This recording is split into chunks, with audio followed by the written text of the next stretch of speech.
नमस्कार दोस्तों, कहानियों की श्रृंखला में आज सुनेंगे मालती जोशी जी की कहानी सूली ऊपर सेज पिया की। लेकिन उससे पहले मेरा आपसे विनम्र अनुरोध है कि अगर मेरे द्वारा सुनाई हुई कहानियाँ आपको अच्छी लगती हैं तो मेरे चैनल को सब्सक्राइब ज़रूर करें, लाइक करें और अपने दोस्तों और परिचितों में शेयर भी करें। बेल आइकन दबाना बिल्कुल भी ना भूलें। आज सुनिए सूली ऊपर सेज पिया की। जब से सुजाता ने बताया था कि सुरेंद्र अपने पिता की बरसी पर आया हुआ है, तब से मन में आशा की नई कोपलें फूटने लगी थी। आशा ही क्यों, मुझे तो विश्वास था कि वह जरूर मिलने का यत्न करेगा। घर पर ना सही, कॉलेज में, लाइब्रेरी में या फिर किसी दोस्त के घर ही सही, पर मिलेगा जरूर। कम से कम फोन तो कर ही लेगा। पर एक एक करके 5 दिन बीत गए और मेरी आशा निराशा में, हताशा में बदलती चली गई। मुझे पहले ही समझ लेना चाहिए था कि बात अब पहले की सी नहीं रह गई है। पिछले दिनों उसके पत्रों की संख्या निरंतर घटती गई है, उनमें अंतराल बढ़ता गया है और ऊष्मा तो एकदम समाप्त हो गई है। पिछले 8-10 महीनों से तो पत्राचार एकदम ठप सा था। मन ही मन में उस संबंध को तिलांजलि दे चुकी थी कि सुजाता ने मन में सोई चाहत को जगा दिया। मैं एक बारगी फिर प्रतीक्षा के भंवर जाल में खो गई। पूरे 5 दिन तक प्रतीक्षा करने के बाद मेरा धैर्य चूक गया। मुझे डर होने लगा कि मैं अगर यूं ही मान लिए बैठी रही तो वह बिना मिले ही लौट जाएगा, पता नहीं कितने सालों के लिए, और मैं फिर उसी मोहक भ्रम को सीने में लगाए राह तकती रह जाऊंगी। उम्र हाथों से रेत की तरह फिसलती रहेगी और एक दिन जिंदगी अनाम अंधेरों में गुम हो जाएगी। नहीं, इस चक्रव्यूह को तोड़ना ही होगा। जिस घर में मुझे शहनाई के मंगल स्वरों के साथ प्रवेश करने की आस थी, वहां इस तरह चोरी छिपे जाना जरा भी अच्छा नहीं लग रहा था, पर मजबूरी थी। यही एकमात्र अवसर था जो मेरे भाग्य को निर्णायक मोड़ दे सकता था और मैं इस अवसर को खोना नहीं चाहती थी। दूर से ही देख लिया कि सुरेंद्र की माँ लॉन चेयर पर बैठी कुछ बुन रही हैं। गेट खोलते मेरे हाथ कांप गए। आवाज़ सुनकर उन्होंने सिर उठाया। मैंने नमस्ते की, पर वहाँ परिचय की आँच नदारद थी। मेरा मन बर्फ होने लगा, पर जरा सा आगे बढ़ते ही जान गई कि सुरेंद्र की माँ नहीं, कोई और हैं। इस उम्र में आकर शायद सभी औरतें एक सी लगने लगती हैं। वे बराबर मुझे देखे जा रही थीं। उनका यह अजनबीपन ही मेरा संबल बन गया। पास पहुंचकर मैंने बड़े सहज भाव से पूछा, सुरेंद्र जी घर पर हैं क्या? सुबह से नज़र तो नहीं आया, पूछती हूँ। फिर उन्होंने पीछे मुड़कर आवाज़ दी, मनीष, सुरेंद्र का कुछ पता है? कहाँ गया है? मांडू गया है, पीछे की ओर से एक आवाज़ आई। वहाँ केवल कुर्सी की पीठ ही नजर आ रही थी। मांडू? क्यों? अपनी मेम को घुमाने ले गया है। आप क्या समझ रही हैं कि तीरथ करने गया है? मैं क्या समझूंगी, समझना तो उसे चाहिए। जब से आया है घूम ही रहा है। यह नहीं कि अपनी दुखियारी माँ के पास घड़ी खाड़ बैठ ही ले।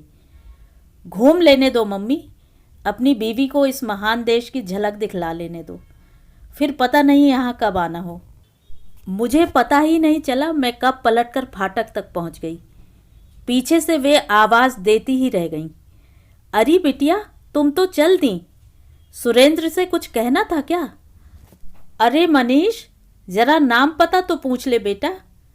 पर इससे पहले कि कोई मेरे पीछे आता, मैं ऑटो रोककर उस पर बैठ चुकी थी। सुजाता के यहाँ जाकर उसकी अच्छी तरह खबर लेने का विचार भी मैंने त्याग दिया था। यह काम मैंने घर जाकर फ़ोन पर किया।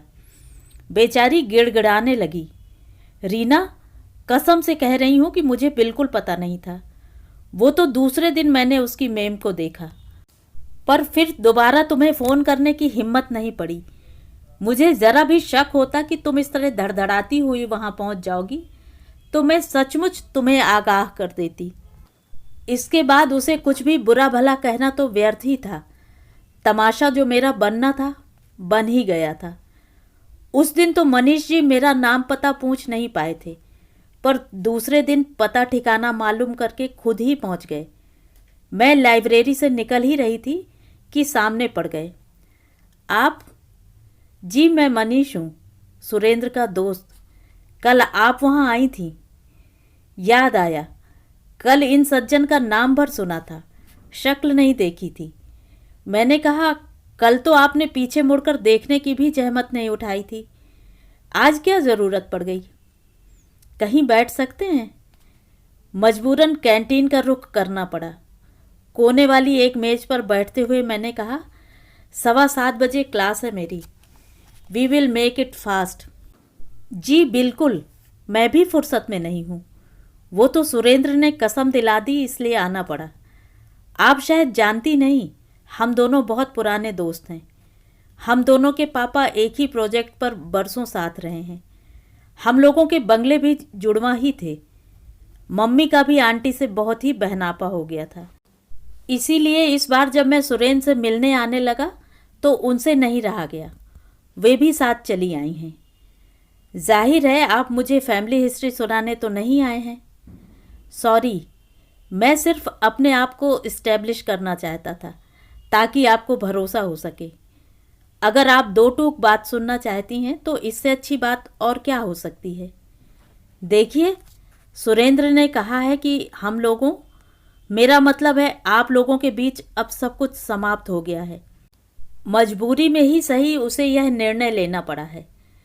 उसे उम्मीद है कि आप उसे उदार अंतःकरण से क्षमा कर देंगी। यह तो हुआ उसका संदेश। अब जवाब में आप जो कुछ कहना चाहती हो कह दीजिए, ताकि मेरा संदेश वाहक का दायित्व पूरा हो जाए। कितने सपाट ढंग से वह इतनी बड़ी बात कह गया।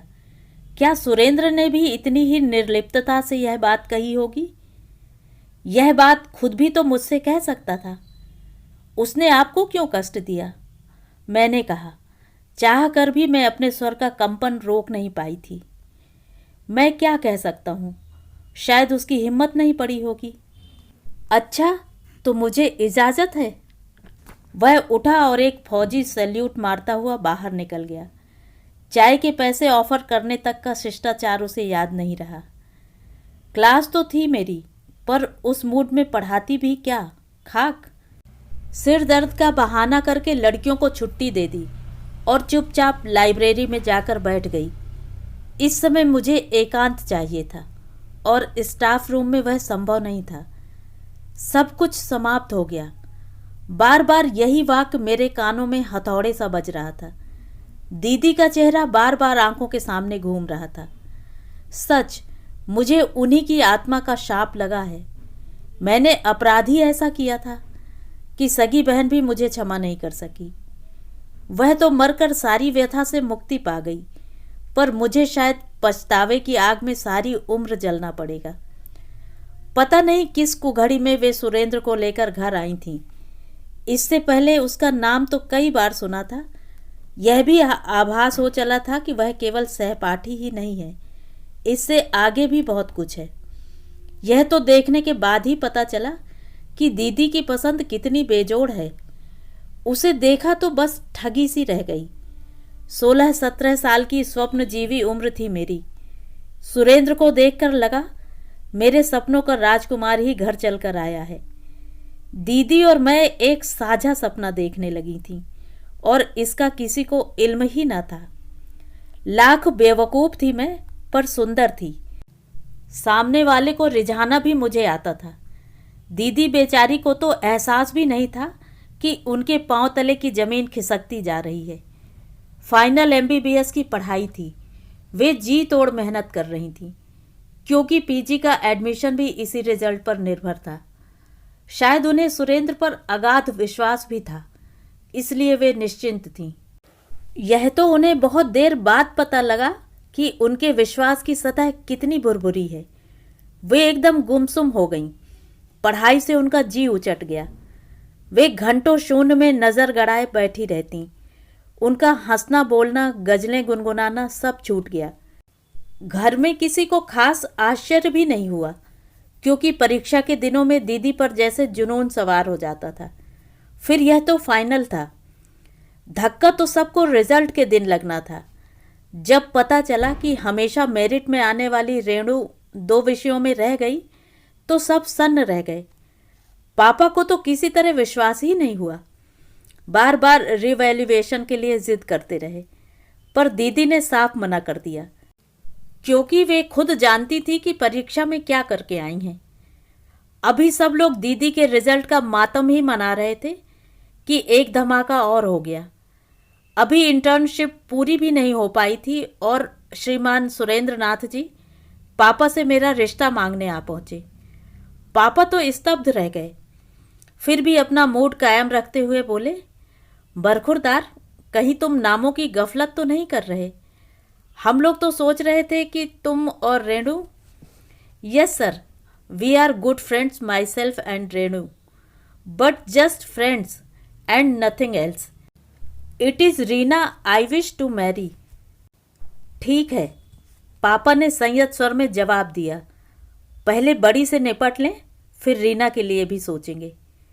पापा के इस जवाब का अर्थ हाँ या ना कुछ भी हो सकता था। मैं और सुरेंद्र दोनों ही पसोपेश में पड़ गए। मुझे लग रहा था कि थोड़ी जल्दबाजी हो गई है, और सुरेंद्र का कहना था कि लोगों का भ्रम जितनी जल्दी टूट जाए अच्छा है। पर केवल भ्रम ही नहीं टूटा, सुरेंद्र के इस प्रस्ताव से किसी का दिल भी टूट गया। इससे पहले मैंने जब जब दीदी की बात उठाई थी, सुरेंद्र ने हमेशा यही कहा था कि उन दोनों के बीच ऐसा कुछ भी नहीं था। न कभी कोई कस्में खाई गईं, न वादे किए गए, न किसी ने अपने प्यार का इजहार किया, न वफा का इकरार किया। बार बार यह वाक्य सुनकर मैं भी अपराध बोध से मुक्त हो गई थी। मैं किसी भी तरह अपने को नैतिक दृष्टि से उत्तरदायी नहीं समझती थी, लेकिन अपराधी तो मैं थी। दीदी का सालों का संजोया सपना मैंने उनकी आंखों से चुरा लिया था। इस अपराध का दंड दीदी ने मुझे नहीं, अपने आप को दिया। एक रात जो सोई तो फिर उठी ही नहीं। डॉक्टर थी ना, जीवन समाप्त करने के दर्जनों तरीके मालूम थे उन्हें। घर में तो हाहाकार मच गया। पास पड़ोस में 100 तरह की चर्चाएं होने लगीं। सौभाग्य से एसपी परिचित निकल आए। मामला जैसे तैसे दब ही गया। सबने यही समझा कि फेल होने का सदमा रेणु बर्दाश्त नहीं कर सकी। इसमें अविश्वास करने जैसा कुछ था भी नहीं। पर घर पर तो सबको सब कुछ मालूम था। मैं तो किसी से आंखें नहीं मिला पा रही थी। मेरा रोना भी सबको नाटक ही लग रहा था। माँ ने तो साफ ऐलान कर दिया कि ऐसे हत्यारे को मैं घर की सीढ़ी नहीं चढ़ने दूंगी। लड़की ब्याहना तो बहुत बड़ी बात है। पापा ने सुरेंद्र के पिता के पास भी खबर भेज दी कि अगर उनका लड़का घर के आसपास भी नजर आया तो वे पुलिस में पकड़वा देंगे। पापा ने किसी चिट्ठी का भी हवाला दिया जो दीदी के सिरहाने मिली थी और जो उन्होंने पुलिस को नहीं दी थी। उस चिट्ठी से परेशानी हम लोगों को भी हो सकती थी, क्योंकि उसमें मेरा नाम था। इसीलिए पापा उसको दबा गए थे। सुरेंद्र के पिता को डराने के लिए पापा का वह संदेश काफ़ी था। अपनी बदनामी से कौन नहीं डरता। फिर उन लोगों का तो शहर में काफ़ी नाम था, प्रतिष्ठा थी। आनन फानन में उसका दाखिला शिकागो के किसी विश्वविद्यालय में हो गया। उन लोगों के लिए यह कोई मुश्किल काम नहीं था। उनके पास पैसा भी था, पहुंच भी थी। पर मेरा तो भविष्य ही अधर में लटक गया। यूं सुरेंद्र जाने से पहले मुझसे मिला था। उसके एक दोस्त के घर यह मुलाकात हुई थी। बाद में उसी पते पर पत्र भी आते रहे। जाते हुए सुरेंद्र ने मुझे दिलासा दिया था कि वह डिग्री लेकर तुरंत ही लौट आएगा। तब तक यहाँ मामला ठंडा पड़ चुका होगा। माँ पापा का रुख भी कुछ नरम हो जाएगा। अगर नहीं भी हुआ तो वह तुरंत मुझे लेकर वापस लौट जाएगा। उस देश में पहुँचने भर की देर है, नौकरी तो मिल ही जाती है। फिर डॉक्टर तो कहीं भी पेट भर लेता है। उसके इस आश्वासन के सहारे मैंने 1-2 नहीं, पूरे 7 साल काट दिए। जिंदगी इस बीच अपने ढर्रे से चलती रही। मैंने बीएससी किया, एमएससी किया, फिर एक स्थानीय कॉलेज में नौकरी करते हुए पीएचडी करने लगी। घर में भी स्थितियां बदलती रहीं। भैया की शादी हो गई, 2 बच्चे भी हो गए। मेरी शादी की आस मन में लिए पापा भी चले गए, पर मेरी प्रतीक्षा समाप्त नहीं हुई। इस बीच सुरेंद्र के पत्रों की संख्या घटती रही। उनके बीच का अंतराल बढ़ता चला गया। उनके भीतर की ऊष्मा तो जैसे समाप्त हो गई, पर मैं फिर भी आस का दिया जलाए बैठी रही। और आज श्रीमान जी संदेश भेज रहे हैं कि सब कुछ समाप्त हो गया। सच बहुत कड़वा होता है, परंतु अगर उसे पचाने की सामर्थ्य हो तो उससे अच्छी कोई चीज नहीं है। मैंने भी जब एक बार हिम्मत करके उस सत्य को स्वीकार कर लिया तो लगा मन से एक बोझ उतर गया है। एक झूठ मूठ का नैतिक बंधन था जो छूट गया है। मैं मुक्त हो गई हूँ। मुक्ति का यह एहसास बड़ा ही सुखद था। शाम को घर लौटी तो मेरे हाथ में समोसों का पैकेट और आइसक्रीम का बड़ा सा फैमिली पैक था, पर बुआ को देखते ही दोनों हाथों से झूल जाने वाले राक्षस नदारद थे। बात क्या है माँ, घर में इतना सन्नाटा क्यों है? सब लोग उपाध्याय जी के यहाँ गए हैं। आज समीर का टीका है। अरे वाह, हमें तो पता ही नहीं था। और ऐसे महत्वपूर्ण अवसर पर तुम नहीं गई? आंटी क्या सोचेंगी? अब ये लोग गए तो हैं। और सच बताऊं लली, आजकल कहीं शादी ब्याह में जाने का मन नहीं होता। क्यों? अरे हर कहीं बस तुम्हारी चर्चा चल पड़ती है। मेरा तो दिमाग खराब हो जाता है। यही तो मुसीबत है माँ, तुम लोग बस चर्चा ही चलाती हो, कहीं बात नहीं चलाती। माँ आंखें फाड़े मुझे देखती रही। मैं मजाक नहीं कर रही माँ, मैं सच कह रही हूँ। अगर कोई बंदा भूले भटके राजी हो जाता है तो मैं तैयार हूँ। माँ अब भी अपलक मुझ पर आंखें गड़ाई थी। तुम लोग खुद तो कुछ सोचते नहीं, मैंने बुरा सा मुंह बनाकर कहा। तभी मुझे बेशर्मी पर उतर आना पड़ा है। माँ ने एकदम मुझे अंक में भर लिया। वे बार बार मेरा माथा चूमती रहीं। मेरी इस अप्रत्याशित घोषणा से उन्हें कितनी राहत मिली थी, यह साफ जाहिर था। वैसे यह घोषणा स्वयं मेरे लिए भी अप्रत्याशित थी। अपने इस निर्णय पर मैं खुद भी चकित थी और अपनी हिम्मत को दाद दे रही थी। 4-5 दिन बाद भैया मेरे कमरे में आए। बेबी, मैं यह क्या सुन रहा हूँ? आपने ठीक ही सुना है, मैंने छूटते ही उत्तर दे दिया। बेकार की नाटकबाजी करने का कोई मतलब नहीं था। सालों बाद भैया मेरे कमरे में आए थे, तो उनका मकसद क्या होगा मैं समझ ही गई थी। भैया ने शायद बड़े ही घुमावदार वार्तालाप की अपेक्षा की होगी। मुझसे इतना सीधा सपाट उत्तर पाकर वे चकित तो हुए, पर उन्हें तसल्ली भी हुई। प्रसन्न मुद्रा में बोले, चलो अच्छा हुआ, देर से ही सही, तुमने एक सही निर्णय तो लिया। अच्छा, एक प्रस्ताव आया है, विचार करोगी? मतलब मेरे निर्णय लेने भर की देर थी, प्रस्ताव जैसे मेरी प्रतीक्षा में ही थे। मैं सुबह डिटेल्स दे जाऊंगा। वैसे मुझे तो ठीक ही लग रहा है। तो बस फिर ठीक ही होगा भैया, मुझे और क्या विचार करना है। वैसे भी उम्र के इस मोड़ पर आकर अब ज़्यादा मीन मेख निकालने की गुंजाइश कहाँ रह जाती है। ऐसी कौन सी उम्र हो गई है तुम्हारी? उनके स्वर में स्नेह का पुट था। आप मुझे जिंदगी भर बेबी कहते रहेंगे तो क्या मैं बेबी ही रह जाऊंगी? फिर भी जिंदगी भर का सवाल है, विचार तो करना ही चाहिए। मैं अभी डिटेल्स भिजवाता हूँ। और सचमुच मिंकू बाबा थोड़ी देर बाद लिफाफा दे गया। यह मेरे जीवन में आया पहला प्रस्ताव था। धड़कते दिल से लिफाफा खोला। विवरण से पहले फोटो पर नजर गई और मैं धक्क से रह गई। यह तो वही सज्जन थे, मनीष, सुरेंद्र के अभिन्न मित्र। उतनी रात को मैं भागी भागी भैया के कमरे में गई। बाद में बहुत शर्म भी आई, पर उस समय तो कुछ होश ही नहीं था। भैया, मैंने हाँफते हुए कहा, आपने कहा था कि यह प्रस्ताव आया है, तो किसके थ्रू आया है? लड़के की माँ खुद आई थी, भाभी ने बताया। वे लोग यहाँ अपने किसी रिश्तेदार के यहाँ आए हुए हैं, वहीं उन्होंने तुम्हें देखा था। भाभी सीधे मेरी आंखों में देख रही थी। शायद वे यह पढ़ने की चेष्टा कर रही थी कि उन लोगों ने मुझे कहाँ देखा था। भैया, मैंने भाभी को अनदेखा करते हुए कहा, क्या आप जानते हैं कि यह शख्स सुरेंद्र का दोस्त है? भैया कुछ देर सोचते रहे, फिर बोले, बेबी, हम तो यह रिश्ता मांगने नहीं गए थे, उन लोगों ने ही यह प्रस्ताव भेजा है। अच्छा, मान लो अगर वह सुरेंद्र का मित्र नहीं होता, तब क्या तुम्हें आपत्ति होती? आपत्ति तो मुझे अब भी नहीं है, पर सोचती थी चाय पानी का एक फॉर्मल राउंड हो जाता। सो तो होगा ही, आखिर मैं भी तो उन लोगों से अभी मिला नहीं हूं। एंड डोंट वरी, तुम्हें भी अपनी शंकाओं के समाधान का पूरा मौका मिलेगा। चाय पान का वह फॉर्मल राउंड बहुत ही शानदार रहा। इस घर में इस किस्म का यह पहला आयोजन था।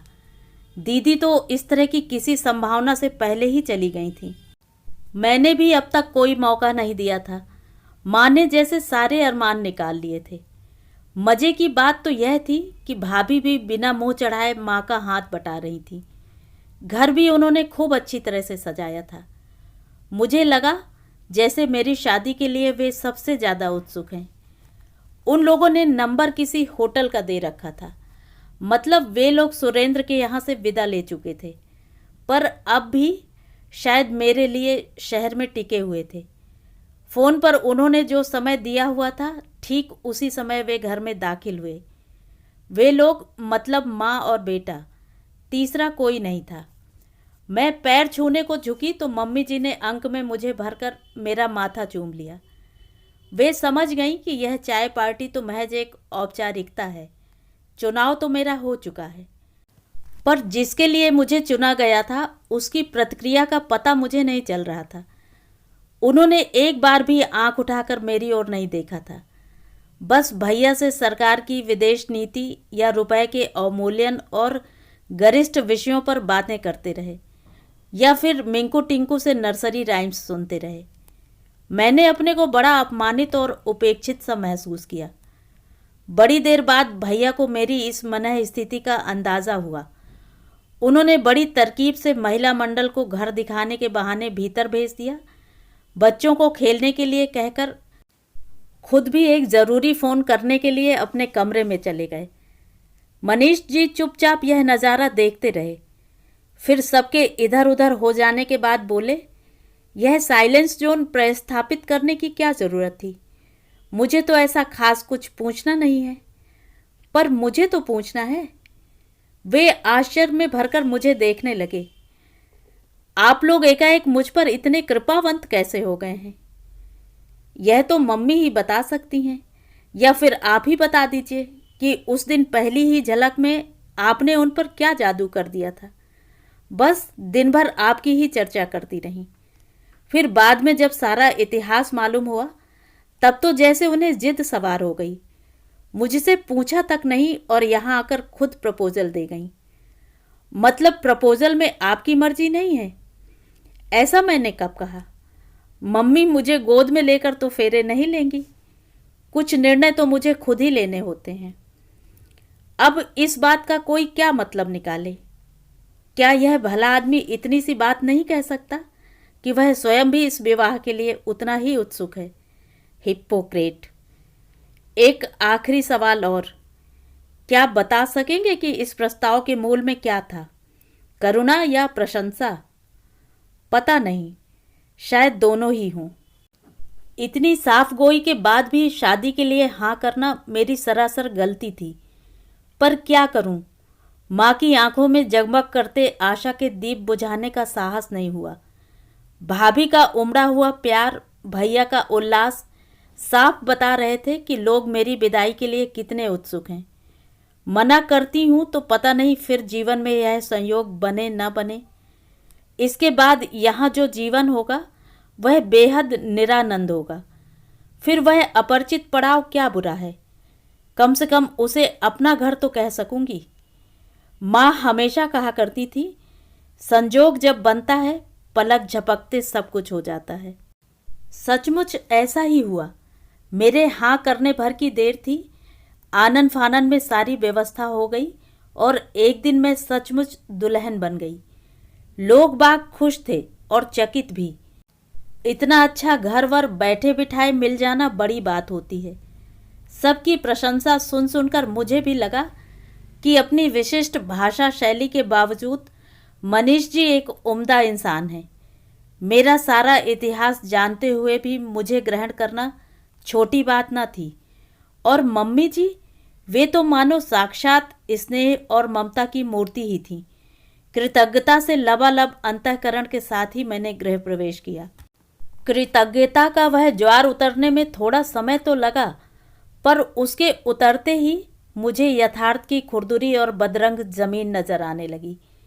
मम्मी जी बदस्तूर करुणा निधान बनी हुई थी, पर उनकी उस भंगिमा में मुझे खुशामद की बू आने लगी थी, जैसे वे अपने प्यार दुलार के बल पर ही मुझे रोक लेना चाहती हूँ। अपना शरणागत वत्सल रूप कायम रखने के लिए वे कभी कभी बेमतलब सुरेंद्र का किस्सा छेड़ देती थी। मैं कई बार उन्हें समझा चुकी थी कि मेरे लिए वह प्रसंग समाप्त हो गया है। सुरेंद्र मेरी जिंदगी से ही नहीं, मन से भी उतर गया है, पर उनकी समझ में कुछ आता ही नहीं था। इधर माँ का प्यार मुझ पर भारी पड़ रहा था, उधर बेटा था कि रुख ही नहीं मिलाता था। दाम्पत्य का अर्थ केवल शरीर रह गया था। सीधी बात करना तो जैसे उन्हें आता ही नहीं था। माना कि वक्रोक्ति का उनका अपना स्टाइल था। फिर हर बात का एक समय होता है। धीर गंभीर व्यक्ति भी अंतरंग क्षणों में तरल और भावुक हो जाता है। हंसोड़ व्यक्ति भी जीवन के नाजुक पलों को हंसी में नहीं उड़ाता। पर मनीष जी के पास तो बस एक ही मुद्रा थी। कई बार मुझे लगता जैसे वे अपने शब्दों को ढाल की तरह इस्तेमाल कर रहे हैं। वे मुझसे एक निश्चित दूरी बनाए रखना चाहते हैं। इसीलिए कमरे में आते ही मुझे लगता जैसे मैं एक अजनबी के साथ कैद हो गई हूँ। मेरा उस माहौल में दम घुटने लगा। आखिरकार अपरिचय के उस विंध्याचल को पार करने का मैंने संकल्प कर लिया। एक रात सारी कश्मकश को समाप्त करते हुए मैंने पूछ ही लिया, एक बात बताएंगे, यह शादी क्या आपकी मर्जी से हुई है? यह सवाल तुम पहले भी पूछ चुकी हो, दोबारा पूछने की भी ज़रूरत तो पड़ सकती है। तुम्हें कोई शिकायत है? कहते हुए उन्होंने इस तरह घूर कर देखा कि घृणा, लज्जा और ग्लानि से मैं भीतर तक सिहर उठी। बड़ी देर तक आंख उठाने का साहस नहीं हुआ। उसी तरह नज़रें झुकाए मैंने कहा, यह मेरे प्रश्न का उत्तर नहीं है। देखो, मैं कोई छोटा बच्चा नहीं हूँ कि कोई मुझे ज़बरदस्ती सेहरा बांधकर मंडप में ले जाएगा। यह उत्तर मैं पहले भी सुन चुकी हूँ। तो अब क्या सुनना चाहती हो? मैं एक सच्चा और ईमानदार उत्तर सुनना चाहती हूँ। सुन सकोगी? मैं सिर्फ उन्हें देखती रही। तो सुनो, मैं तुमसे ही नहीं, किसी से भी शादी नहीं करना चाहता था। मैं उस घिनौने व्यक्ति के वंशवेल को आगे बढ़ाना नहीं चाहता था जिससे मुझे नफरत है। मैं अपने पिता की बात कर रहा हूँ। मेरी आंखों के सामने ड्राइंग रूम में लगी बड़ी सी तस्वीर घूम गई, जिस पर हमेशा एक चंदन का हार पड़ा रहता है। माँ जी रोज़ वहाँ अगरबत्ती जलाती हैं। इस घर में आने के बाद मैंने सबसे पहले उसी तस्वीर को प्रणाम किया था। उस समय लगा था जैसे वे शांत झील सी आंखें मुझ पर आशीर्वाद बरसा रही हों। इन्होंने शायद मेरा असमंजस भांप लिया था। बोले, तुम शायद डैडी की बात सोच रही हो। वे मेरे पिता नहीं हैं, आश्रयदाता हैं। मैं 5 साल का था जब मम्मी से उनकी शादी हुई थी। उन्होंने मुझे वह सब कुछ दिया जो एक पिता अपने बेटे को देता है, पर वे मेरे पिता नहीं थे। अपने पिता का नाम भी मैं नहीं जानता, जानना चाहता भी नहीं। जो आदमी मेरी माँ को ऐसी अवस्था में छोड़कर भाग गया था, उसके नाम से मैं अपनी जबान गंदी नहीं करना चाहता। डैडी ना होते तो पता नहीं हम माँ बेटे आज कहाँ होते, साथ भी होते या नहीं, कौन जाने। इसीलिए मैं अब तक शादी से कतराता रहा। अपने अनाम कुल गोत्र को मैं किसी कन्या के सिर मढ़ना नहीं चाहता था। मैंने मुंह खोलकर यह सब कभी नहीं कहा, पर मम्मी जैसे सब जान गई थीं। इसी कारण एक अपराध बोध से वह तिल तिल जलती नहीं, गलती नहीं। डैडी जब तक थे उन्हें एक सहारा सा था, उसके बाद तो वे बिल्कुल अकेली पड़ गईं। यह अकेलापन उन्हें भीतर ही भीतर खाने लगा। उनकी सेहत दिन ब दिन गिरती चली गई। तब मुझे महसूस हुआ कि इस बुढ़ापे में उन्हें साथ और सहारे की बेहद ज़रूरत है। शादी न करने की अपनी ज़िद मुझे छोड़नी पड़ी। इंदौर आने से 2-4 दिन पहले ही मैंने मम्मी से कहा था कि वे मेरे लिए लड़की ढूंढना शुरू कर दें। फिर छूटते ही मैं सामने पड़ गई। हाँ, उन्होंने तुम्हें देखा और उन्हें अपना अतीत याद आ गया। बोली, मनीष, इस फूल सी लड़की का कुम्हलाना मुझसे नहीं देखा जाएगा। और आपने शादी के लिए हाँ कर दी। मैं मम्मी को खुश देखना चाहता था।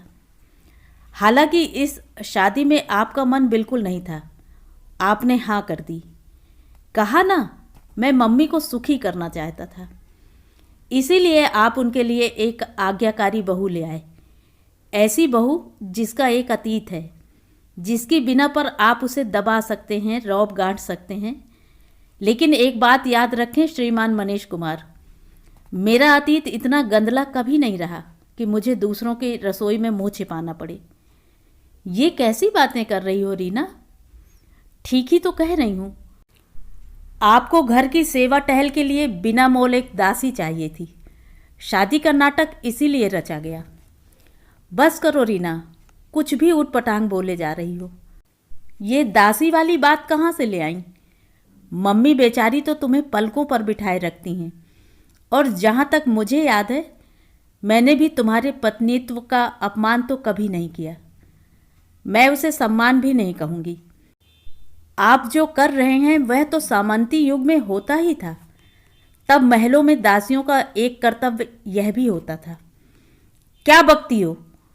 वे इतनी जोर से दहाड़े की दीवारें तक दहल गईं। यूं तो मम्मी जी कभी हमारे कमरे में ताक झांक नहीं करती थी।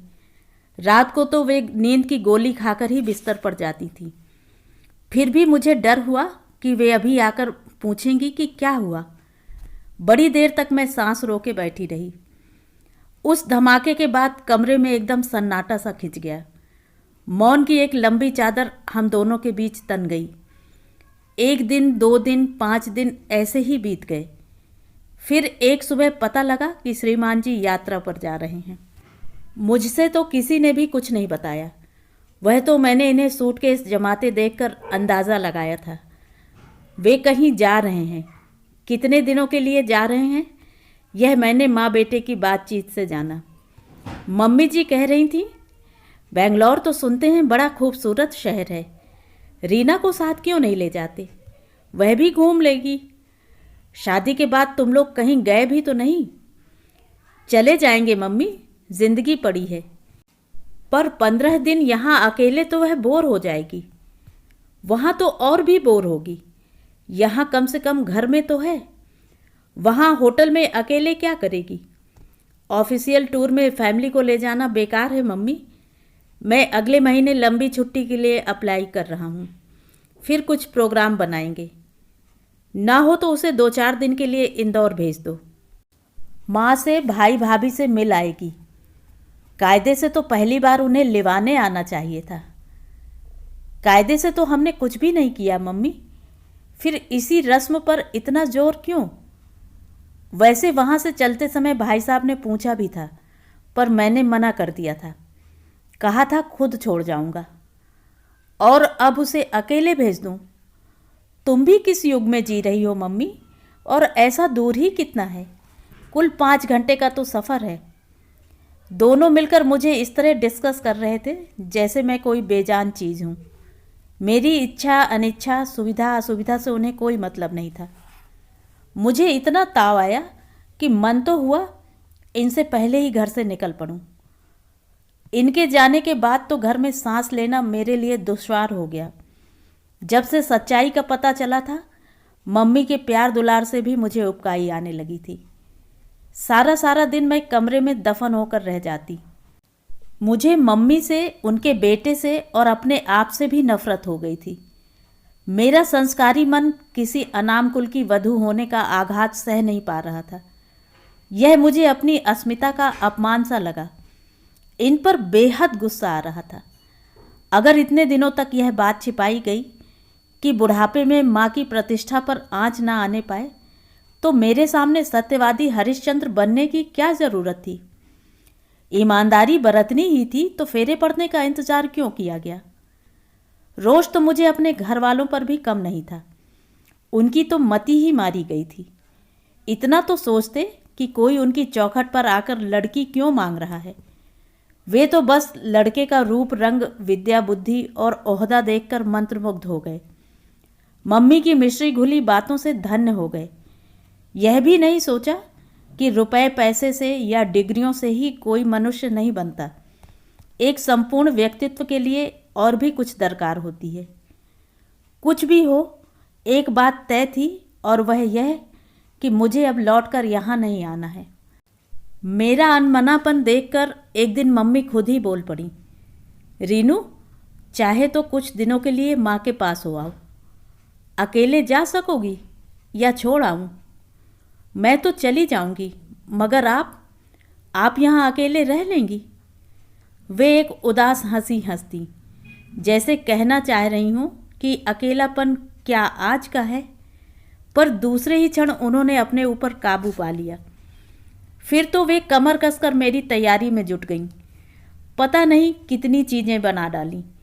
फिर 2 दिन तक हम लोग बाजार घूमते रहे। टिंकू मिंकू के लिए मिठाई, खिलौनों और पुस्तकों का ढेर लग गया। बड़ी मुश्किल से मैंने उन्हें कपड़े लेने से रोका। कहा कि छोटे बड़े हो गए तो मुसीबत हो जाएगी। वे तो माँ के लिए, भैया भाभी के लिए भी कुछ लेना चाह रही थी। मैंने ही मना कर दिया। वे कहती भी रहीं कि भैया भाभी तो मेरे लिए बच्चे ही हैं, पर मैंने ही जोर देकर कहा कि वे लोग इस घर से कोई उपहार न लेंगे। दरअसल मुझे संकोच हो आया था। 2 दिन में उन्होंने 250-300 फूंक डाले थे। कपड़ों की बात तो हजारों तक जाती, और श्रीमान जी जाते समय मुझे 1 पाई भी नहीं पकड़ा गए थे। इतना सभ्य और सुसंस्कृत व्यक्ति इतना सामान्य शिष्टाचार भी भूल गया था। जीवन में अपने को इतना असहाय मैंने पहली बार अनुभव किया। चलते समय जब मम्मी ने पूछा, तुम्हें कुछ पैसे तो नहीं चाहिए, तो मेरे आंसू निकल आए। वे बेचारी तो यही समझी होंगी कि उनका बिछोह मुझे रुला गया है। अपने ही घर में मेहमान बनकर जाना कितना अजीब लगता है, पर यह एहसास इतना सुखद भी होगा, यह पहली बार जाना।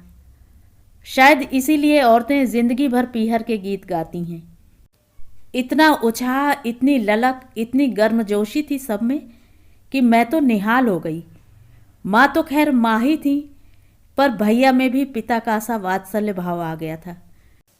टिंकू मिंकू तो शुरू से मेरे चमचे थे, पर भाभी के व्यवहार में भी बदलाव आ गया था। इतने दिनों तक वे मुझे घर के एक अनचाहे सदस्य की तरह झेल रही थीं, पर ससुराल से लौटी रीना ननंद रानी का खिताब पा गई थी। उसके स्वागत में वे बिछी जा रही थीं। उसके लिए नित नए पकवान बनते, कभी छोले टिकिया, कभी इडली डोसा, तो कभी दाल बाफले। आइसक्रीम तो करीब करीब रोज बनती। एक दिन तो भैया बोल पड़े, अब तू जल्दी से अपने घर वापस चली जा। तू अगर 8 दिन और रह गई ना तो मेरी तोंद निकल आएगी। तेरी भाभी पर तो पाक कला का भूत चढ़ा हुआ है, दिन भर रसोई में घुसी रहती है, पर मुझ गरीब की तो हालत खराब हो रही है। भाभी ने झूठ मूठ को मुंह फुलाकर भैया की ओर देखा और हम सब हंस पड़े। उस समय इतना अच्छा लग रहा था, मन हो रहा था कि वक्त यहीं ठहर जाए। तोंद की बात तो खैर मजाक थी, पर यह सच है कि मेरी शादी के बाद भैया के चेहरे पर रौनक आ गई थी। मेरी उपस्थिति से घर में जो निरंतर तनाव बना रहता था, उससे उन्हें राहत मिल गई थी और वे खुश नजर आ रहे थे। मुझे तो माँ का चेहरा भी भरा भरा सा लगा। एक रात मैंने मुंह फुलाकर कह भी दिया, मुझे तो चिंता लग रही थी कि मेरे लिए रो रो कर तुमने पता नहीं अपना क्या हाल बना लिया होगा, पर देखती हूँ तुम्हें मेरा यहाँ से जाना रास आ गया है। सच कह रही है बेटी, माँ ने मुझे प्यार से थपकते हुए कहा। तुझे ब्याह कर तो मैं निश्चिंत हो गई हूँ। अब मैं चैन से मर सकूंगी। भगवान से कहो जब मर्जी हो बुला लें। इतनी बुरी लग रही थी क्या मैं? बुरी हो या भली, बिटिया तो ससुराल में ही अच्छी लगती है। और अगर मैं वापस ना जाऊं तो? धत, ऐसी बात नहीं करते। माँ ने मेरे मुंह पर हाथ रख दिया। जब तक मैं जिंदा हूँ ऐसी ही आती जाती रहना लली। बाद में तुम्हारे भैया भाभी बुलाएं तो ठीक, नहीं तो अपने घर को ही स्वर्ग समझना। मतलब माँ को मेरे मुंह से यह बात सुनना भी गवारा नहीं था, और सचमुच ही मैं यहाँ रह गई तो उनका क्या हाल होगा। घर का माहौल तब क्या ऐसा ही बना रहेगा। एक बार इस आदर मान का स्वाद चखने के बाद क्या मैं फिर से वह उपेक्षा, अवमानना, अवहेलना और उलाहने सहन कर पाऊंगी? 15 दिन इसी उहापोह में बीत गए। इसी बीच मैं सारे रिश्तेदारों के यहाँ, परिचितों के यहाँ हो आई। शादी इतनी हड़बड़ी में हुई थी कि ये लोग तब मुझे न्योता नहीं दे सके थे। अब सारी कसर निकाल रहे थे। जहाँ भी जाती घूम फिर कर वही बातें होती। घर कैसा है, सास कैसी है, उनका बेटा कैसा है। फिर पूछने वाले खुद ही उनकी तारीफों के पुल बांध देते। मुझे कुछ कहने का मौका नहीं मिलता। मेरी एक मुंहफट सहेली ने साफ कह दिया, उससे पूछने की ज़रूरत क्या है, उसका दमकता हुआ चेहरा ही बता रहा है कि कितनी खुश है। मैं तो हैरान ही रह गई। क्या सचमुच मेरा चेहरा दमक रहा है? मैं तो अपने को बहुत दुखी, अपमानित, एक घृणित षड्यंत्र की शिकार और ना जाने क्या क्या सोच रही थी। फिर मेरा चेहरा अलग कहानी क्यों कह रहा है? सच तो यह है कि विवाह से जीवन को जो स्थिरता, जो स्थायित्व मिलता है, वह भी अपने आप में टॉनिक है। पिछले दिनों मेरा चेहरा जो एक छुहारे सा निकल आया था, अब सचमुच सेब की मानिंद चमक रहा था। मेरी उस सहेली ने तो मुंह पर ही कह दिया, रीनू, अगर इसी स्पीड से तू चर्बी इकट्ठा करती गई तो साल भर बाद पहचानी भी नहीं जाएगी। But no doubt you are looking cute these days.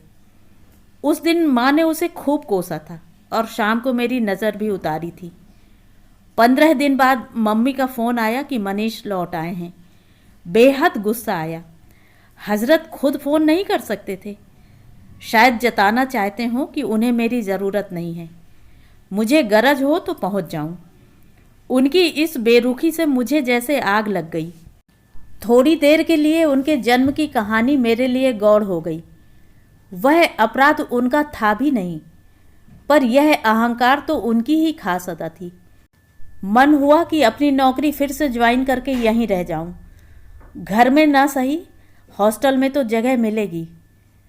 अपने सुनहरे संसार को इतनी जल्दी बेनकाब करने का साहस होता तो सचमुच मैं लौट कर नहीं आती, वहीं रह जाती। पर मैं इतनी बहादुर नहीं थी। माँ ने मुझे कमज़ोर बना दिया था। विदाई के समय अंक में भरकर वे फूट फूट कर रोई थीं, पर वह एक क्षणिक आवेग था। मैं जानती हूँ कि अगर मैं उनके पास रह जाती तो उनका यह रोना कभी थमता ही नहीं। मम्मी का फ़ोन जैसे सबके लिए एक फरमान हो गया। फौरन विदाई की तैयारियां होने लगी। वह एक बृहत आयोजन था। जितना सामान मैं लाई थी उससे दुगना मेरे साथ दिया गया। मम्मी के लिए शॉल, साड़ी, मेरे लिए 5 साड़ियाँ, इनके लिए गरम सूट का कपड़ा, रामू काका के लिए धोती, गमछा और कमली के लिए चुनरी। इसके अलावा भाभी ने एक स्वेटर खुद इनके लिए बुनकर दिया था। मिठाई तो इतनी थी कि पास पड़ोस के 10 घरों में भेजने पर भी बची रही। भैया खुद छोड़ने आए थे। बोले, मम्मी जी, लिवाने नहीं आ सका, उसी अपराध का प्रायश्चित कर रहा हूँ। मम्मी तो गदगद हो गईं। भैया की खूब खातिर की गई। मैं जाते समय भैया भाभी के लिए कुछ लेकर नहीं गई थी। इस बार उन्होंने अपने हाथों से दिया। भैया की एक न चलने दी। सारा वातावरण देखकर भैया खुश हो गए। जाते समय बोले, शादी से पहले घर बार देखना चाह रहा था, पर माँ ने मौका ही नहीं दिया। मन पर तब से एक बोझ सा था, पर अब सब कुछ देखकर जी खुश हो गया। Really you are lucky baby. रात इन्होंने मुझसे कहा, तुम तो लगता है सारा बाजार ही उठाकर ले आई हो वहाँ से। यहाँ से जाते समय कुछ ले गई थी या खाली हाथ ही चली गई थी? मम्मी ने जितना दिलवा दिया था ले गई थी, अपना बैंक तो खाली था। सॉरी, दरअसल तुम्हारा जाना इतना डेफिनेट नहीं था ना। मेरा यहाँ रहना तो तय था, क्या उसके लिए कुछ ज़रूरत नहीं होती? सच बताऊं, मम्मी के भरोसे मैं इतना निश्चिंत हो जाता हूँ कि कुछ याद ही नहीं रहता। और वे मेरे भरोसे निश्चिंत हो गई हैं। आते ही उन्होंने सारे अधिकार मुझे सौंप दिए हैं। वे अधिकार इतने खर्चीले होंगे, यह अगर पता होता तो पहले ही दिन मना कर देती।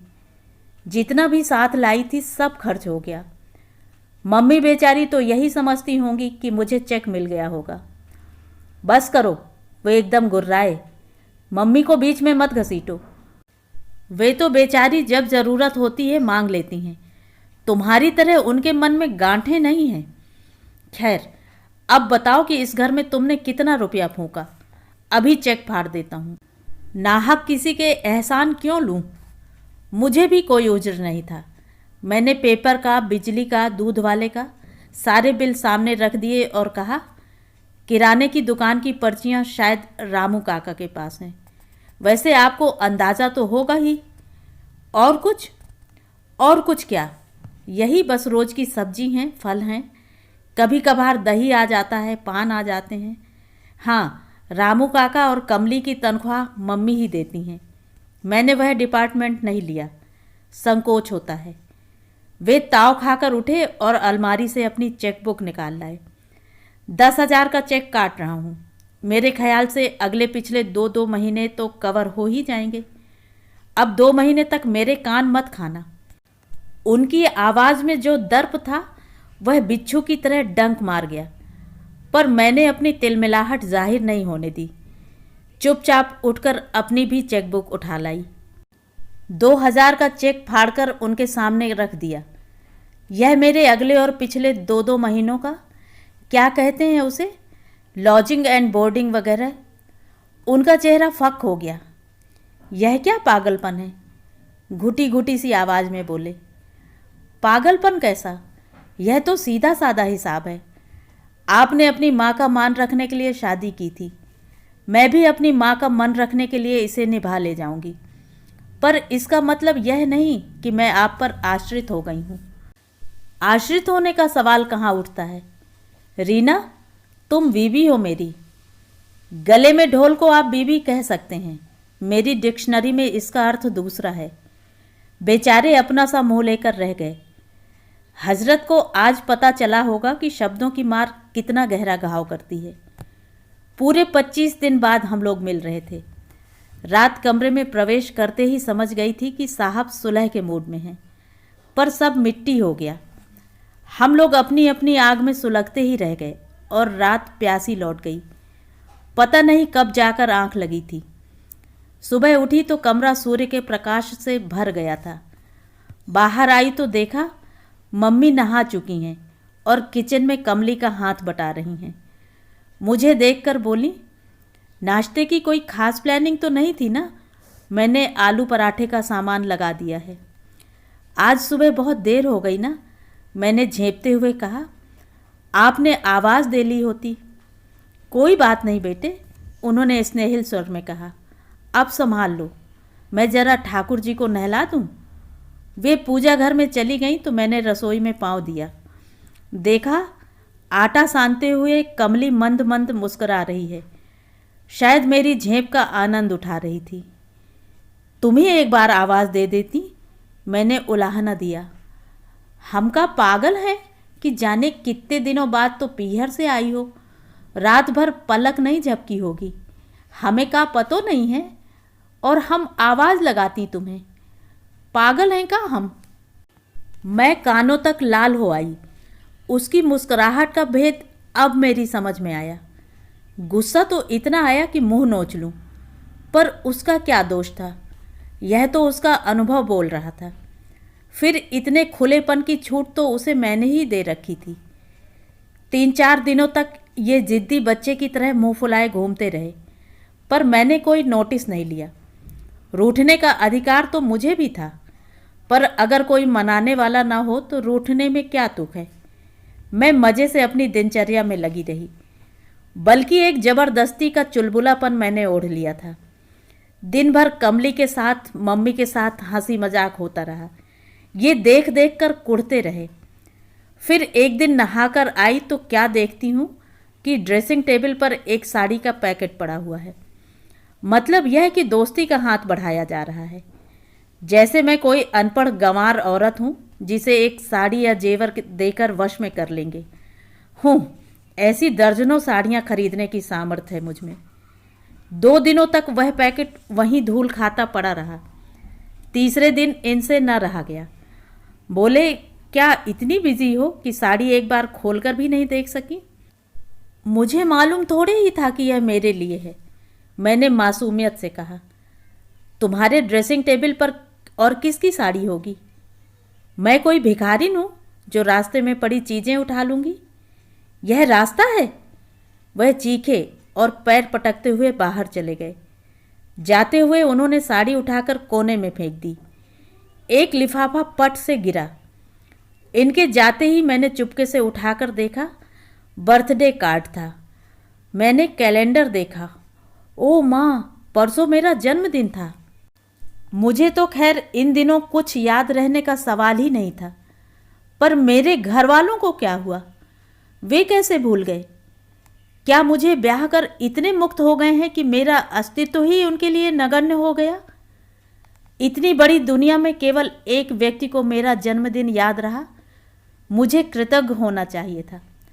दूसरे दिन चुपचाप बाजार जाकर मैं एक थैंक यू कार्ड ले आई और उनकी मेज पर रख दिया।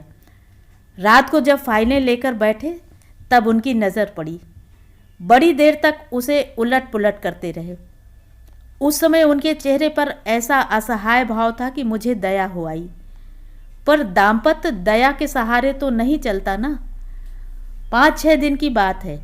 मैं मम्मी के बालों में तेल डाल रही थी कि अचानक श्रीमान जी धमधम करते आ पहुँचे। बिखरे बाल, लाल आंखें, मुंह में ब्रश और नाइट सूट पहने हुए। इस तरह बेतरतीब तो उन्हें कभी देखा नहीं था। नफासत पसंद व्यक्ति हैं। मम्मी भी घबरा गईं। क्या हुआ रे?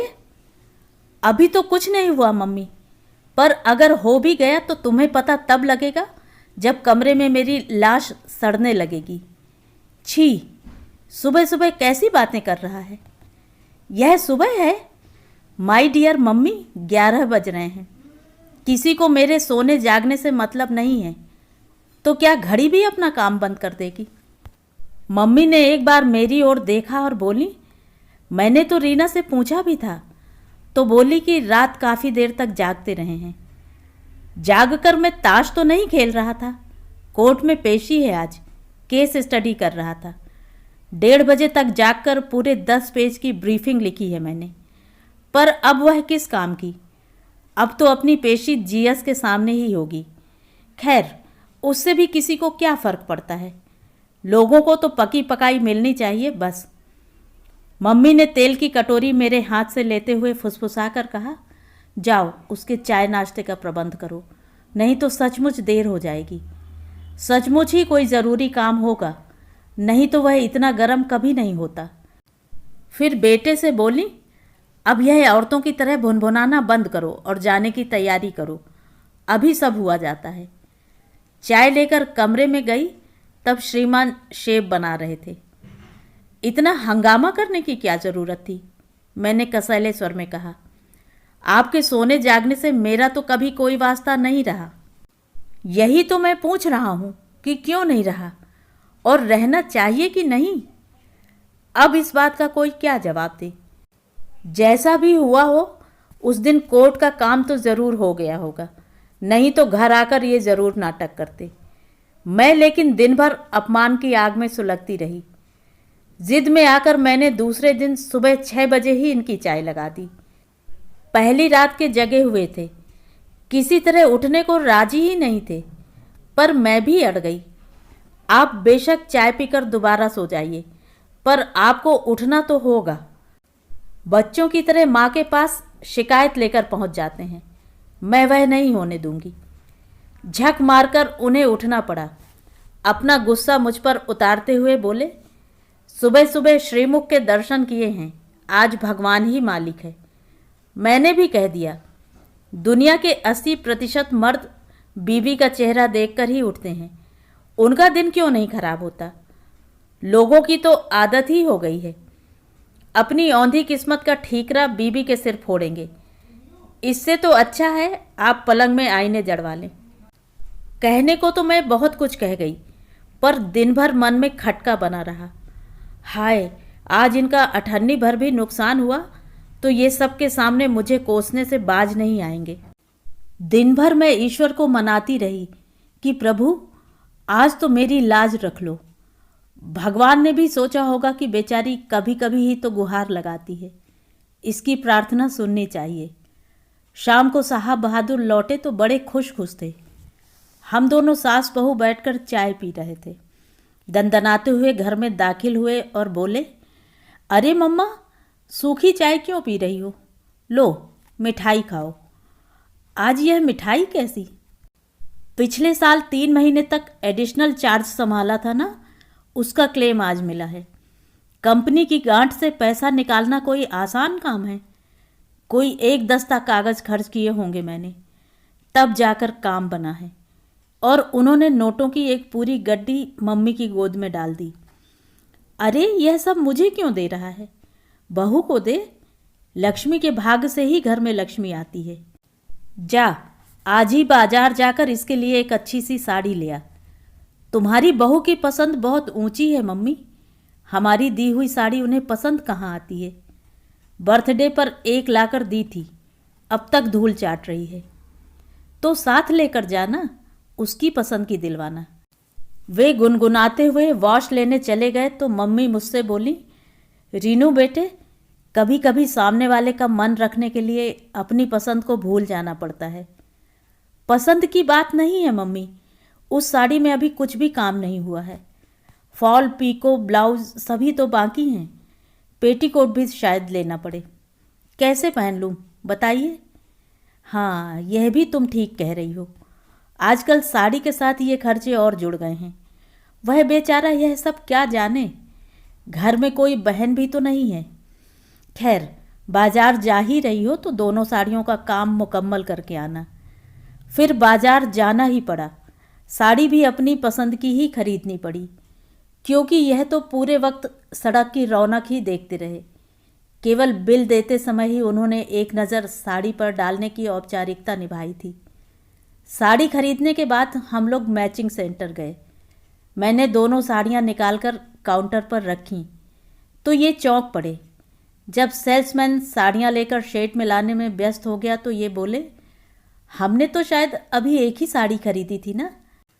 हाँ, ये दूसरी घर में पड़ी थी, किसी ने जन्मदिन पर दी थी। मैंने कहा चलो इसका भी सिलवा ही लेते हैं, पर आपको तो पसंद नहीं थी ना? घर में पहन लूँगी, मैंने कनखियों से उन्हें देखते हुए कहा। उनके चेहरे का रंग हर पल बदल रहा था। साड़ियाँ उठाकर हमने फॉल पीको के लिए दे दी। फिर एक अच्छे से टेलर की तलाश की। बाद में पेटीकोट हाउस भी जाना पड़ा। ये तो तंग आ गए।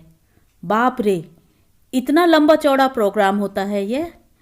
और क्या, आप क्या सोच रहे थे कि साड़ी खरीद कर ही मुक्ति पा जाएंगे?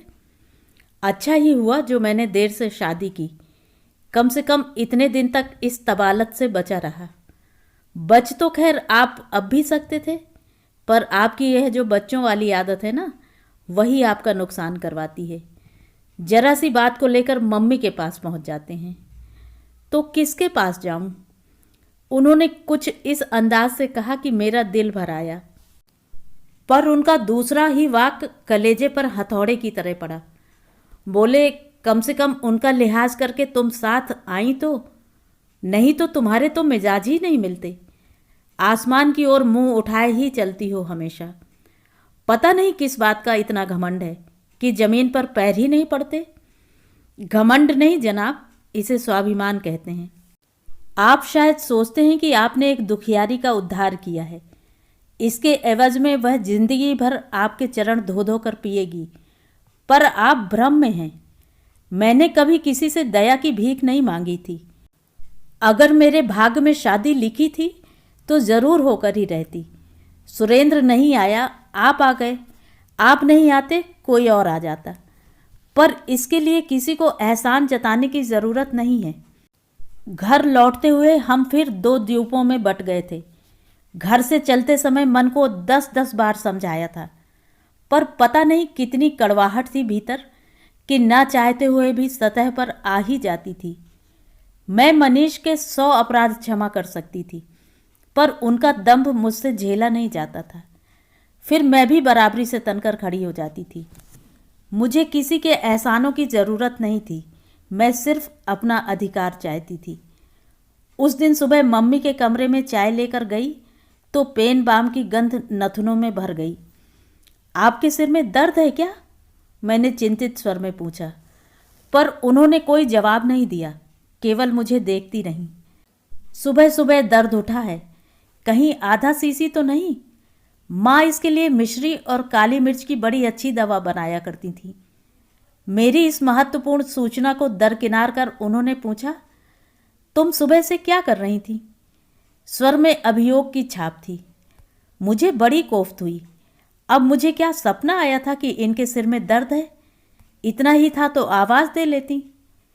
मैं बगीचे में पानी दे रही थी।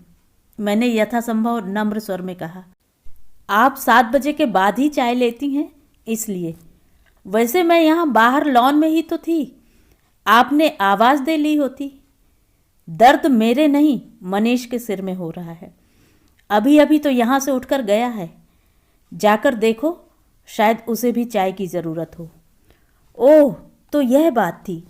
गुस्सा शायद इसी बात पर था, लेकिन मुझे क्या पता था कि श्रीमान जी आज इतनी जल्दी उठ जाएंगे।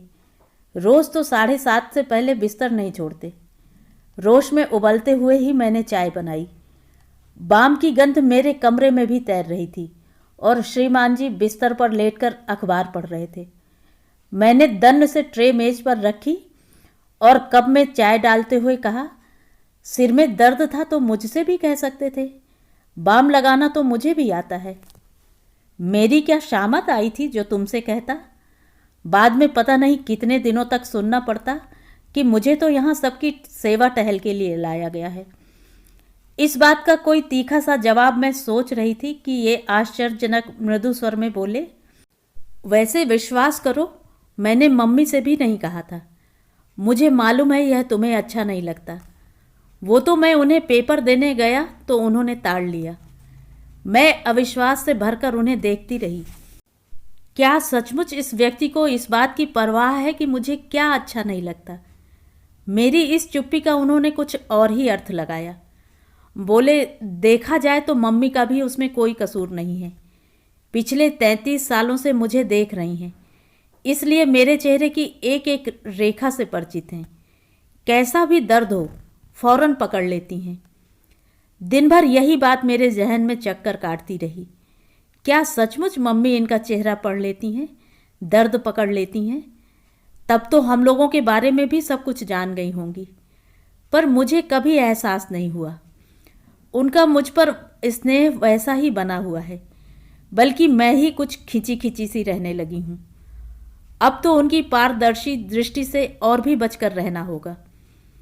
इस बचने की कोशिश में मैं कभी कभी अपने भावों को कुछ ज़्यादा ही उजागर कर गई।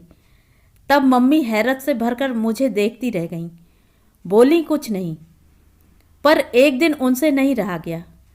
उस दिन घर में कोई नहीं था। नौकर चाकर भी और उनका बेटा भी, सब के सब अपने काम से गए हुए थे। मौके का लाभ उठाकर उन्होंने पूछ ही लिया, रीनू, अब तो वह जमाना नहीं रहा जब माँ बाप बच्चों पर अपनी मर्जी लादते थे। अब तो जो भी तय होता है बच्चों से पूछकर ही होता है। तुम्हारी बात मैं नहीं जानती, पर कम से कम मैंने तो ऐसा ही किया है। फिर भी पूछती हूँ, तुम्हें कोई शिकायत तो नहीं है? कैसी शिकायत? इस बात का वे जवाब नहीं दे सकीं। शायद वे बहुत कुछ कहना चाहती थी, पर मेरी बेरुखी दीवार बनकर सामने आ जाती थी। हारकर संक्षेप में बोली, तुम्हें लगता होगा मनीष बहुत मुंहफट है, पर वह बहुत ही भावुक लड़का है। लेकिन अपनी भावुकता को वह अपनी समझता है, इसीलिए नाटक करता रहता है। पर आप यह सब मुझसे क्यों कह रही हैं? मैंने तो कभी कोई शिकायत नहीं की। कभी कभी मुझे लगता है कि तुम यहाँ खुश नहीं हो। मुझे खुशी का इजहार करना नहीं आता। आना चाहिए। आदमी को अपने सुख दुख का, राग द्वेष का ठीक से इजहार करना चाहिए। इससे सामने वाले को सुविधा होती है। तो यह बात अपने बेटे से कहिए ना। मैंने कहना चाहा पर चुप कर गई। अब माँ के सामने क्या कहूँ कि मैं अब तक उनके लड़के की था नहीं पा सकी हूँ। वह घड़ी में तोला, घड़ी में माशा नजर आते हैं। कभी लगता है मुझसे बेजार हैं, कभी लगता है मेरे सामीप्य के लिए अकुला रहे हैं। कभी उनका छोटा सा वाक्य मन में घाव कर जाता है। कभी किसी जरा सी बात पर मैं पुलक से भर उठती हूँ। ऐसा कभी नहीं हुआ कि हम लोग घंटा भर साथ बैठ लिए हों और उस बैठक का अंत कड़वाहट में ना हुआ हो। जब जब मैंने दोस्ती का हाथ बढ़ाना चाहा, उनका अहम चट्टान बनकर आड़े आ गया। बीसियों बार तो यह जता चुके होंगे कि सिर्फ मम्मी की खातिर ही उन्होंने यह शादी का जंजाल मोल लिया है। लेकिन जब जब मैंने इस बात का ताना दिया, घायल पंछी की तरह छटपटाने लगते हैं। उनका तो और छोर ही पता नहीं लगता। और मम्मी पूछती हैं कि तुम्हें कोई शिकायत तो नहीं। अब अगर शिकायत है भी तो क्या उनसे कहने की है। कंपनी की एनुअल सोशल मीट थी। डिनर का कार्ड मेरे सामने फेंक कर ये बोले, चलोगी? मतलब मनुहार वगैरह कुछ नहीं, एक सीधा सा सवाल, हाँ या ना में जवाब दो। ये पार्टियां सचमुच मुझे रास नहीं आती। घर पर तो किसी तरह निभा ही लेती हूँ, पर घर से बाहर निरंतर मिसेज मनीष का खिताब झेलना मेरे लिए असहनीय हो जाता है। फिर नई नई शादी हुई थी।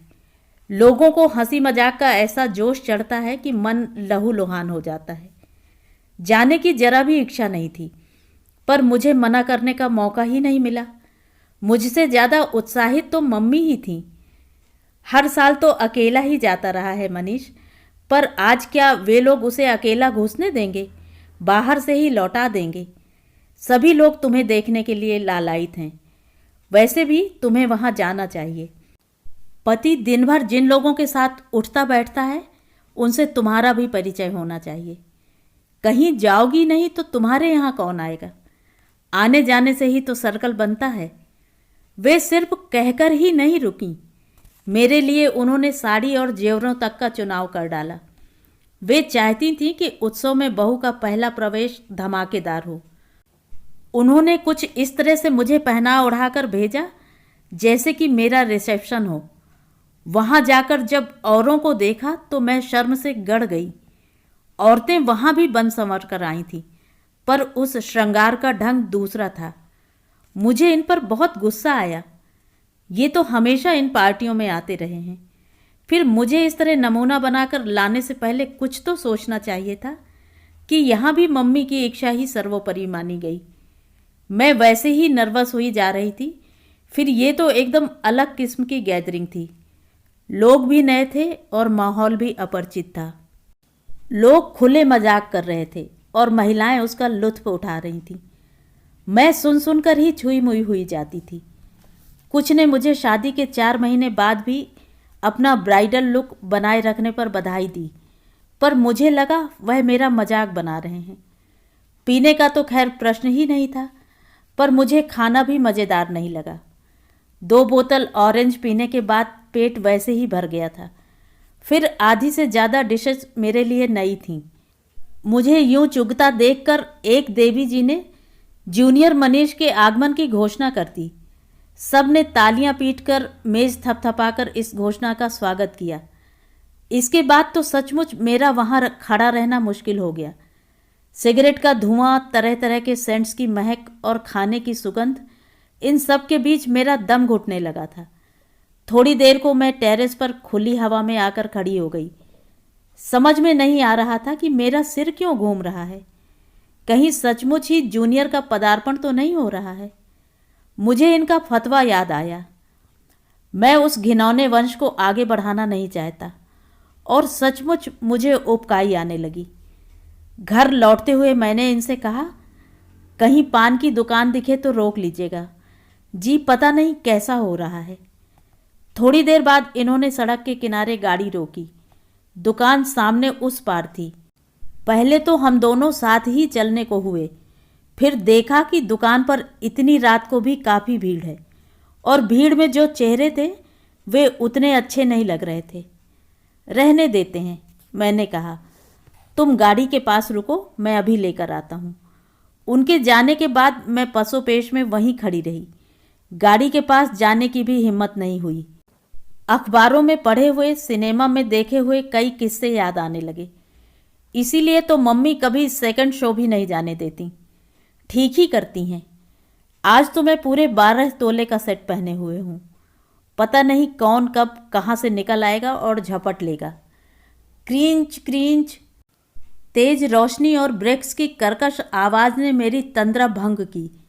सहम कर देखा, मैं रास्ते के बीचों बीच खड़ी थी। मेरे आगे और पीछे 2-3 कारें और स्कूटर्स रुक गए थे। उतनी रात को भी वहाँ एक छोटी मोटी भीड़ जुटाई। शर्म और हंगामे के डर से मैंने दोनों हाथों से अपना चेहरा ढांप लिया। लोग अभी तय नहीं कर पाए थे कि दोषी कौन है। वे उसे दंड देने के लिए अपनी आस्तीनें ऊपर कर ही रहे थे कि भीड़ को चीरते हुए ये प्रकट हुए। इन्हें देखकर इतनी खुशी पहले कभी नहीं हुई। मैं शायद इनसे लिपट ही जाती, पर उससे पहले ही वे मुझे खींचकर उस घेरे से बाहर ले आए। यंत्र चालित सी मैं उनके पीछे चल रही थी। वे रुके, मैं रुक गई। उन्होंने बैठने के लिए कहा तो मैं बैठ गई। मुझे होश तब आया जब ये ड्राइवर को निर्देश दे रहे थे। तब पता चला कि हम लोग ऑटो में बैठे हैं। गाड़ी कहाँ है? मैंने पूछा। उन्होंने कोई जवाब नहीं दिया। पूरा रास्ता अनबोले ही कटा। घर के सामने जब ऑटो रुका तब उतरते समय मुझे भान हुआ कि जो हाथ पकड़कर वे मुझे खींच लाए थे वह अब भी उनकी गिरफ्त में है। उसे धीरे से छुड़ाकर मैं घर की ओर भागी। मम्मी खिड़की से देख ही रही थीं। उन्होंने फौरन दरवाज़ा खोल दिया। ऑटो देखकर तो मैं घबरा ही गई थी। सोचा इतनी रात को कौन आया होगा। पर तुम लोग ऑटो में क्यों हो? गाड़ी क्या हुई? मैंने कोई जवाब नहीं दिया। धम्म से जाकर सोफे में धंस गई। तभी ये भीतर आए। आते ही बरस पड़े। मम्मी, अच्छी गंवार लड़की बांध दी है तुमने मेरे पल्ले। ढंग से रास्ता क्रॉस करना तक नहीं आता। भगवान का शुक्र मनाओ कि 1 पीस लौट आई है, नहीं तो अभी हम सबके सब अस्पताल की सीढ़ियों पर बैठे होते। क्या हुआ था बेटे? मम्मी ने मेरा कंधा थपथपाकर पूछा तो उनकी हथेलियों में मुंह छिपाकर मैं फपक पड़ी। जो कुछ घट सकता था उसका एहसास मुझ पर अब हावी हो रहा था। थोड़ी देर तक वे मुझे थपकती रहीं, फिर स्नेहिल स्वर में बोली, तुम थोड़ी देर लेट लो, मैं अभी कॉफ़ी बनाकर लाती हूँ। वे कॉफ़ी बनाकर लाईं और प्लेट में डालकर बच्चों की तरह मुझे पिलाई भी। ये तो एक घूंट में ही अपना कप खाली कर गए। तभी बाहर हॉर्न बजा। अब कौन आया? वही टैक्सी वाला है। मैंने उसे रोक लिया था। गाड़ी वहीं बीच सड़क पर छोड़ आया हूँ। उसे लाना तो पड़ेगा, पर गाड़ी क्यों छोड़ दी थी? सच बताऊं मम्मी, मैं इतना नर्वस हो गया था कि गाड़ी चलाने का हौसला ही न रहा था। अब तुम्हारे हाथ की कॉफ़ी पी ली है ना, अब कॉन्फिडेंस आ गया है। फिर भी मैं तुम्हें अकेले नहीं जाने दूंगी, मैं साथ चलूंगी। आप लोग बाहर से लॉक कर लें, मैं सोने जा रही हूँ, मैंने थकी सी आवाज़ में कहा और कमरे में चली आई। पता नहीं रात कब नींद खुली। देखा श्रीमान जी कुर्सी पर बैठे हुए सीलिंग फैन को निहार रहे हैं। शरीर पर वही पार्टी वाली ड्रेस थी, मतलब अभी कपड़े भी नहीं बदले गए थे। घड़ी देखी 3 बज रहे थे। आप लोग क्या अभी लौटे हैं? अरसा हो गया, इन्होंने थकी सी आवाज़ में कहा। तो फिर यहाँ क्यों बैठे हैं? ऐसे ही, नींद नहीं आ रही थी। सोचा वहाँ करवटें बदलता रहूँगा तो तुम्हारी भी नींद खराब होगी। मैं तो घोड़े बेचकर सो गई थी। कहीं खाने में तो कुछ नहीं था ना? उन्होंने जवाब नहीं दिया, सिर्फ मुझे देखते रहे। फिर डूबती सी आवाज़ में बोले, रीनू, एक बात पूछूं? सच सच बताओगी? रीनू? आज पहली बार उन्होंने मुझे इस तरह पुकारा था। सच सच बताना रीनू, यह आत्महत्या की कोशिश तो नहीं थी ना? आत्महत्या? क्या बात करते हैं? मैं भला ऐसा पागलपन क्यों करूँगी? तुम यहाँ खुश तो हो ना? इतनी दुखी भी नहीं हूँ कि मरने का प्रोग्राम बना लूँ। कमरे में कुछ देर तक शांति रही। फिर ये घन गंभीर स्वर में बोले, मैं जानता हूँ रीनू, मेरा व्यवहार कभी कभी बहुत अटपटा, बहुत असहिष्णु हो जाता है, बल्कि मैं तो उसे अमानुषेय ही कहूँगा। एक हीन बोध हमेशा मुझे घेरे रहता है। कारण तो तुम जानती ही हो। तुमसे शादी करने के बाद उसमें एक अपराध बोध भी जुड़ गया है। इन दोनों भावनाओं से मैं कभी उबर नहीं पाता। मम्मी के उस अपराध का न्याय तो मैं कर नहीं पाता, इसलिए शादी का दोष ही उनके सिर मढ़ता रहता हूँ। इससे भी शांति नहीं मिलती तो अपने को कोसता हूँ। फिर सारी कड़वाहट तुम पर उड़ेल देता हूँ। तुम पर अधिकार है ना मेरा, उसका बस यही तो उपयोग करता हूँ। मेरे अहम ने मुझे कभी स्वीकार नहीं करने दिया कि मैं तुम्हें चाहने लगा हूँ, पर उस क्षण तुम्हें खो देने की कल्पना मात्र से मैं सिहर उठा था। उस समय अपनी अंतरात्मा से प्रभु को पुकारा था कि मेरी रीनू मुझे सही सलामत लौटा दो। मैं अपने सब अपराधों की क्षमा मांग लूँगा। मेरे ईश्वर ने तो मेरी लाज रख ली, क्या तुम भी मेरी बात रख लोगी? मुझे क्षमा कर दोगी? मैंने कहना तो चाहा था कि ये इतनी सी बात कहने में इतने दिन लगा दिए। खुद भी जलते रहे और मुझे भी जलाते रहे। जीवन के कितने स्वर्णिम क्षण राख कर दिए। पर कहती कैसे? मेरा भी अहंकार आड़े आ गया था। मैंने उनके बालों में अपना मुंह छिपाते हुए केवल इतना कहा, यह माफ़ीनामा कल तक के लिए मुलतवी नहीं हो सकता? इस समय रात के 3:30 बज रहे हैं। तो ये थी कहानी। कहानी आपको कैसी लगी? कमेंट करके ज़रूर बताएं।